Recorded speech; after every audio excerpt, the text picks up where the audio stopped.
Eita, que delícia! Olha só de onde é o Vida Leve de hoje. Aqui do Arraiá do Povo, na Orla de Atalaia. São 30 dias de muita festa, muito forró e o programa de hoje está todinho voltado a esse universo junino. Mas eu não vou ficar dando spoiler não, tá? Veja só o que a gente preparou para você já começar a semana com a energia que esse período maravilhoso que todo nordestino ama traz. Um alerta sobre as queimaduras que se intensificam nesta época do ano. Vida Pet, os cuidados com os bichinhos de estimação durante os festejos juninos. Veja também a tradição e a magia das quadrilhas juninas. E ainda a receita de um bolo de milho diferente, na palha. Tá ou não tá danado de bom esse negócio, hein? É o Vida Leve que já está no ar.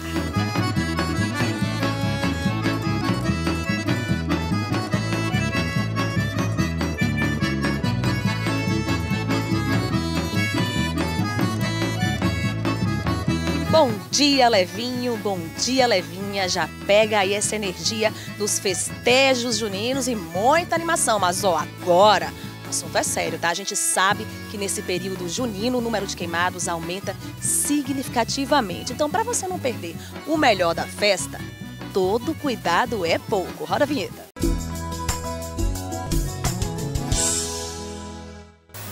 Período junino é isso, né? Muita fogueira, fogos de artifício, líquidos superaquecidos durante o preparo da culinária junina e aquele cuidado redobrado para a gente prevenir e não perder a festa.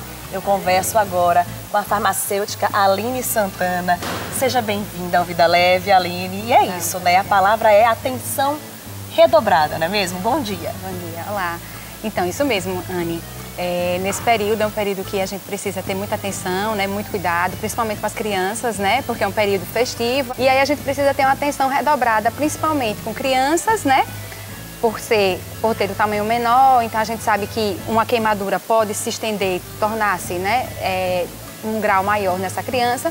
Ter cuidado com os fogos de artifício, usar fogos realmente que sejam da sua propriedade, da idade da criança. Seguir a recomendação que está na própria caixinha do fogo de artifício, quando ele diz, né, como deve ser utilizado, por quem deve ser utilizado, qual é a posição que deve ser colocada esse fogo de artifício.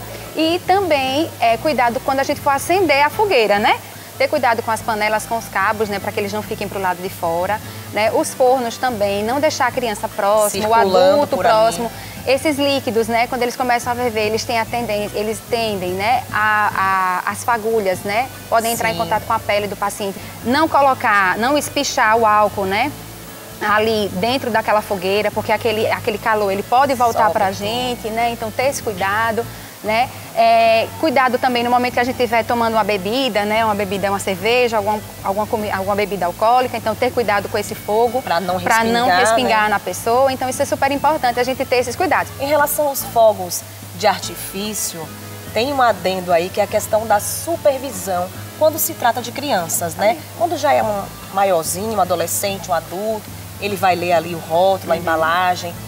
Mas as crianças não têm muita noção. Exatamente. Então é bom que você não deixe a criança solta, livre ali, principalmente nesse momento, né? Exatamente. Ter cuidado principalmente com as chuvinhas, né? Porque a gente acha que são inofensivas, mas na verdade algumas elas colocam o volume de chama é muito grande, então a gente precisa ter cuidado, né, com as crianças, né? Às vezes os fogos de artifício são lindos, realmente a gente gosta né? A gente gosta desse processo, mas a gente precisa ter cuidado. Então, cuidado com aquelas bombinhas, né?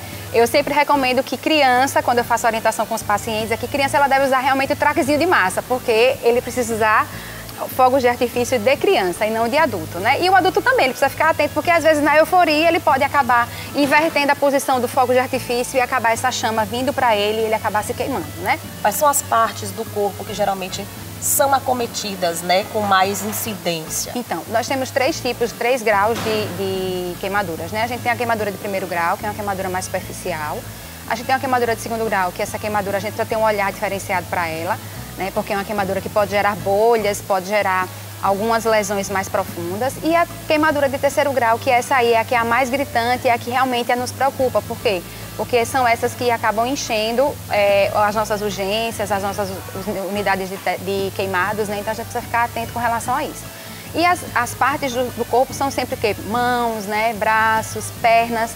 Por quê? Porque a tendência é que a gente tente soltar o fogos e acabar, né? Ele acaba escapulindo na perna, então tem muito cuidado. Vamos agora falar assim, quando acontece, né, a queimadura, o que é que a gente pode fazer ali de primeiro socorro? Sim, não colocar nada de manteiga, café, nada disso. E o que fazer? O que fazer é o seguinte, primeiro acalmar o paciente e levar ele até um local que tenha água corrente.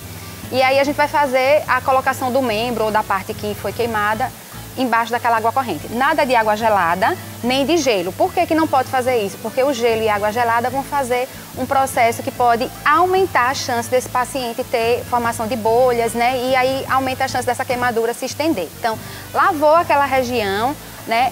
Se você perceber que ali vai formar bolhas ou que aquele tecido, porque pode ter queimaduras na roupa da pessoa, aquele tecido está grudado, leva ele para uma urgência, porque é melhor que se faça isso. Se a queimadura for uma queimadura leve, né, faz esse procedimento, como eu estou dizendo, e observa o paciente.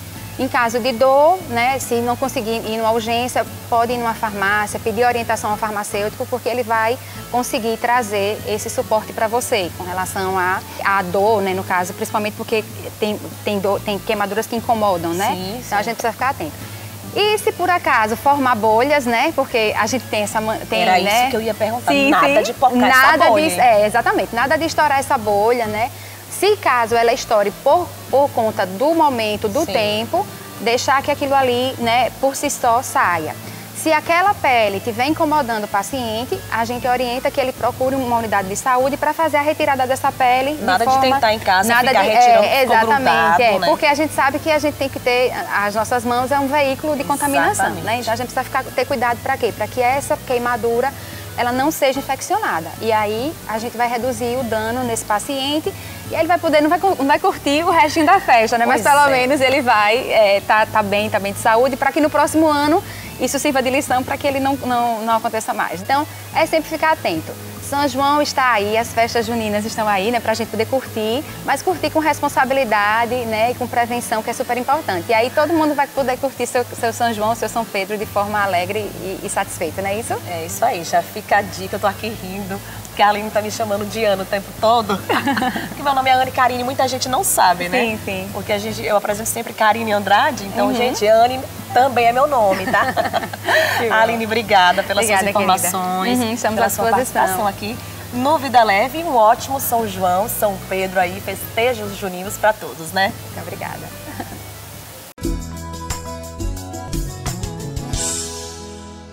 Viu só? Prestou atenção nas dicas?